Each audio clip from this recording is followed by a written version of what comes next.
கொழும்பை உலுக்கிய கோர விபத்து தன்சல் வரிசையில் உயிரிழந்தவர்கள் தொடர்பில் வெளியான தகவல். கொழும்பின் புறநகரான மீகொட பகுதியில் நேற்று இரவு 31 சிற்றுந்து ஒன்று அன்னதான வரிசையில் நின்றவர்களின் மேல் மோதியதில் 06 பேர் உயிரிழந்துள்ள கோரமான விபத்து குறித்து தற்போது பல விவரங்கள் வெளியாகியுள்ளன. இந்த விபத்தில் காயமடைந்து மேலும் 7 பேர் சிகிச்சைக்காக ஹோமகம வைத்தியசாலையில் சிகிச்சைக்காக அனுமதிக்கப்பட்டுள்ளதாக தெரிவிக்கப்படுகின்றது. சம்பவத்தில் 3 ஆண்களும் 3 பெண்களும் உயிரிழந்துள்ளதுடன் 7 பேர் காயமடைந்த நிலையில் ஹோமகம வைத்தியசாலையில் சிகிச்சை பெற்று வருகின்றனர்.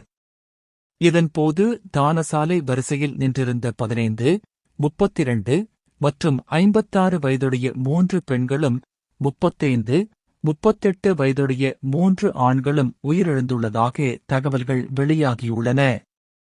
இந்த விபத்தில் உயிரிழந்தவர்களில் ஒரே குடும்பத்தைச் சேர்ந்த 4 பேர் அடங்குவதாக தெரிவிக்கப்பட்டுள்ளது.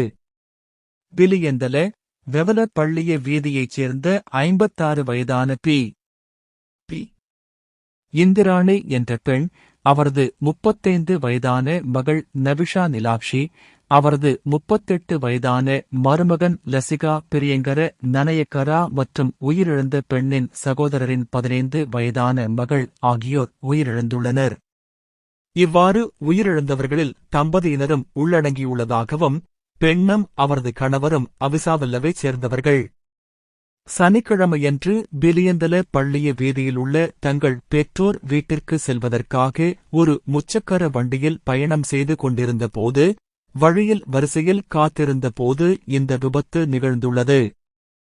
இந்த விபத்து நடந்தபோது இந்திராணியின் கணவர் தனது மகளின் மூத்த குழந்தையுடன் வாகனத்தில் இருந்ததாகவும் அவர்கள் உயிர் தப்பியதாகவும் கூறப்படுகிறது. இவ்வாறு உயிரிழந்தவர்களில் பாதுக்க துன்னனா பகுதியைச் சேர்ந்த ஒரே குடும்பத்தைச் சேர்ந்த 2 சகோதரர்களும் உள்ளடங்கியுள்ளனர். இந்த விபத்தினை ஏற்படுத்திய பிறகு வாடகை கார் சாரதி வாகனத்தை நிறுத்தாமல் சென்ற நிலையில் விரைந்து செயல்பட்ட போலீசார் கொடகம சந்திப்பில் சாரதியை கைது செய்துள்ளனர்.